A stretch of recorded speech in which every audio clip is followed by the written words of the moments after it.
Rasta, muri kudoroona here bande rapuwa japraiser nawikine uchivharo. Sorry, nawikine uchivhayo. Mira urione. Iro, rakadi. Kutongotoga ngaujoinawo musangando wacho uyoyo. Chero dzikasajoina nemwoyo dzikangojoine pamaziso evanhu. I think dzopuwo makudzina. Ndipewo mota komane. Look at this one. Ruku. Please, look at. Yes, look at this car. Ruku. Nyatsotarira sha. Ruku.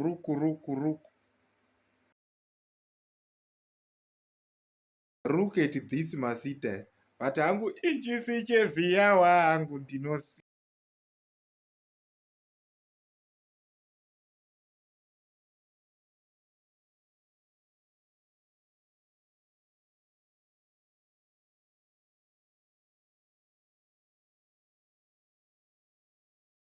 Iwo mfana uchaona zvetoita japraiser kumashow kukatya nemawe zvetiri kuita mbida zviya tinoda kuzviita jab.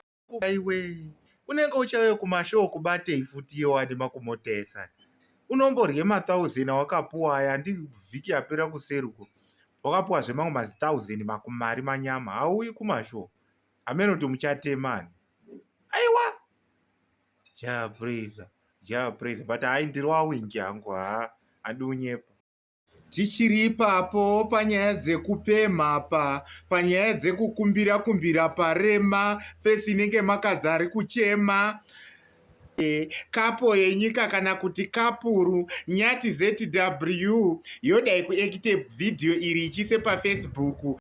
Zvinyadzi ionei ingahonaiwo mashura manenji nyanga yoite zveunhubu but tinodai kukutendai vanyati kuti matende kutsiurwa but pasine chinguva yodai zvekubhonderwa nyaya yesiya yawingi D muri yeZimbabwe iri kuti aiwa imi hamungati cheziya kozi muri kupemha but nyati iri kudai kuvava pane mamwe mavhidhiyo etichadai kukupai pamberi apo kana kuti pazuva ramangwana. Saka mungogara muine dhata.